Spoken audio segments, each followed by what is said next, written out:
When legendary Swiss socialite and tycoon Jocelyn Wildenstein was laid to rest this week in the most prestigious last resting place in Paris, it was an elegant affair befitting her society status. But while dozens of her nearest and dearest gathered at the famed Père Lachaise cemetery, there were two conspicuous absences. The former billionaire's only children were both missing from the congregation. The pair, Alec Jenner and Diane, both in their 40s, had decided to stay away following an ugly feud which, Mail Online has learned, has been fermenting for more than a decade. Throughout the intimate ceremony, moving personal tributes were repeatedly paid to Wildenstein, who was cited as benefactor of the arts. But there was no mention of her status as a mother, nor mention of her daughter Diane or son Alec Jr. being cremated without either of her children, who she had with her art dealer ex-husband Alec Wildenstein, nor her three grandchildren in attendance left a bleak note to the otherwise warm recollections of the larger-than-life Harris. Afterwards, Jocelyn's partner of 22 years, Lloyd Klein, explained their absence. Everyone is wondering why they were not at the funeral. They were fully welcome. I sent them the details and I said I trust you will give the last respect to your mother, but there was no reply. Mr. Klein, who says he has not spoken to either Diane or Alec Jenner directly since their mother died, told Mail Online, "I never heard in my entire life. Even if there is some grief between the parents and the children, even if there was a divorce, of children not attending their mother's funeral." And speaking at the city's fashionable Hotel Plaza Athénée, the former fashion designer added controversially, "It's all about money, of course. At the end of the day, that's all it is ever about." The rift between the socialite and her now grown-up children first began following her very public divorce with their father Alec Jr., a billionaire art dealer, in 1998.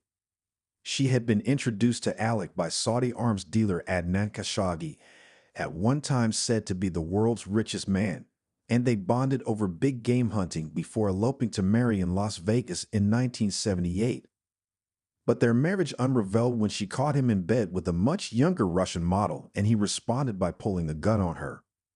The colorful divorce which followed, he claimed she had been a high-class prostitute before they met. She claimed she was spending $1 a month on outgoings, made headlines around the world in the 90s.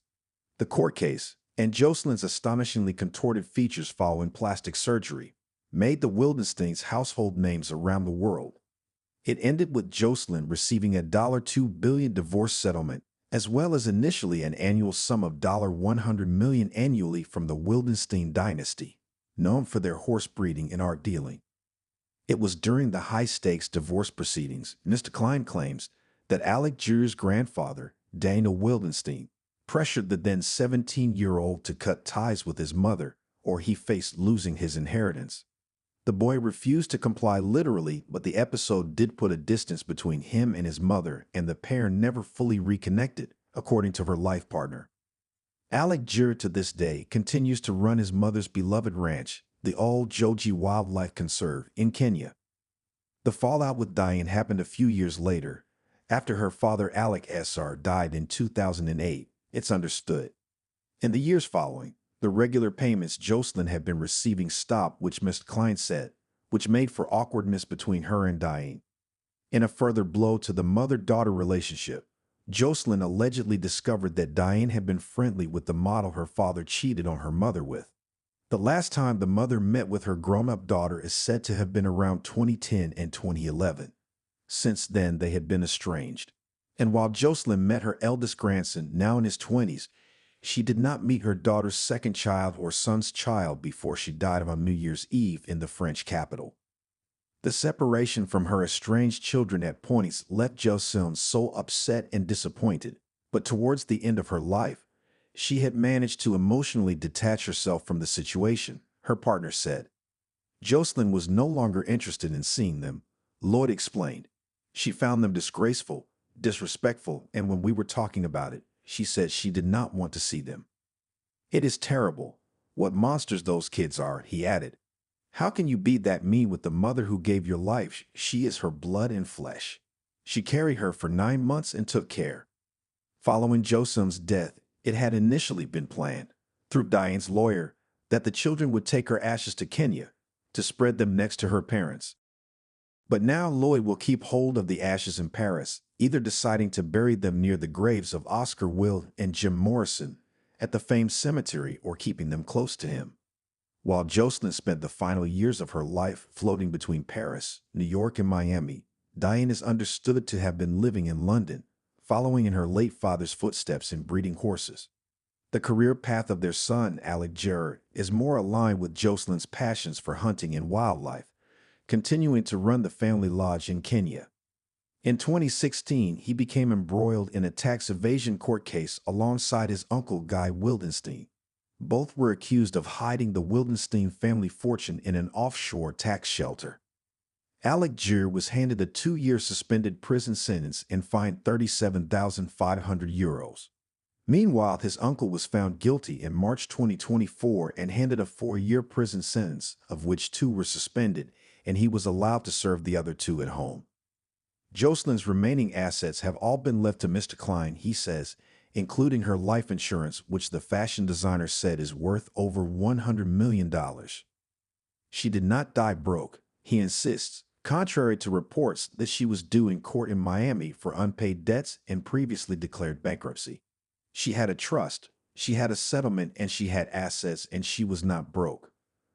Paying tribute to his partner of more than 2 decades, Mr. Klein said, "She was a very kind woman, a very loving person without an ounce of hatred. She was all love, and of course her features, which made her look like a feline, would make you think that she was going to bite you, but she was the opposite. She was extremely well educated and had a large spectrum of interests. She was a pilot, commercial and private, which was exceptional, and she was a very strong woman. She had to fight against all these men in the Wildenstein clan, and she was alone against them, but she won because she is a strong woman, so that is how I would want her to be remembered." Jocelyn, throughout her life, was often referred to as Catwoman, as it was said she had several cosmetic procedures to make herself look like a lion or wild cat in Africa.